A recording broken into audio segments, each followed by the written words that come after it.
निवडणुका पंचायत समिती निवडणुकीच्या मेळाव्याच्या निमित्ताने प्रथमतः मी आपल्या सर्वांचं या ठिकाणी सहर्ष स्वागत करतो।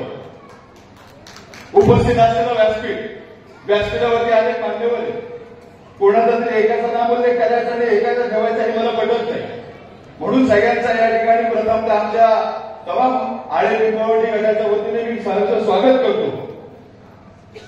होत असलेल्या जिल्हा परिषद निवडणुका पंचायत समिती निवडणुकीच्या निमित्ताने अनेक मान्यवरांनी या ठिकाणी अनेक भावना व्यक्त केल्या। आदरणीय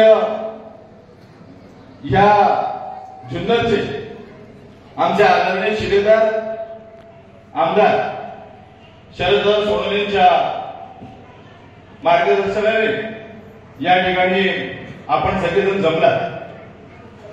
दादांच्या बाबतीत आपण सगळ्यांनी या ठिकाणी वेळोवेळी जो उत्कृष्ट प्रतिसाद दाखवला, जो विश्वास दाखवला, त्याच विश्वासाला आपण जोडून या ठिकाणी सगळी मंडळी आलात। अधिकच काही बोलणार नाही। मयूरभाई आमचे मित्र आहेत, मोठं कोड्यात पाडलं आता तुम्ही तिघांनी आम्हाला। एकाचं नाव घेतलं तर एक नाराज होते, एकाचं नाव पुढे केलं तर दुसरा काय म्हणेल। आधी सुद्धा ज्या ज्या वेळेला आळ्या विभागाला या ठिकाणी पंचायत समितीमध्ये संधी भेटली असेल, जिल्हा परिषदेमध्ये संधी भेटली असेल, तर निश्चितच पुणे जिल्ह्यामध्ये या ठिकाणी चांगल्या प्रकारचं काम या आळे विभागाने केलेलं आहे।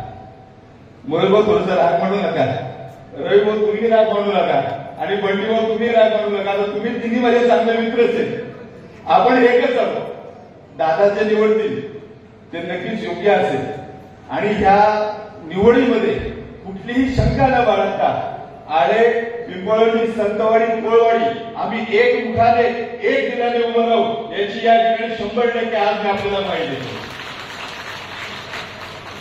कुठेतरी आमच्या बंटी भाऊंना आणि रवी भाऊंना संधी भेटावी एक छोटीशी अपेक्षा या ठिकाणी व्यक्त करतो। राग म्हणू नका मयूर भाऊ, नाही तर उद्या सकाळ आहे तारावाडी टोलना की आला ये बघतो तुला असं व्हायला नको। दादा जे उमेदवार देतील तो आम्हाला या ठिकाणी मान्य असेल। आधीच काही न बोलता मी माझं या ठिकाणी मनोगत जे आपण व्यक्त करण्याची संधी दिला थांबतो। जय हिंद, जय महाराष्ट्र।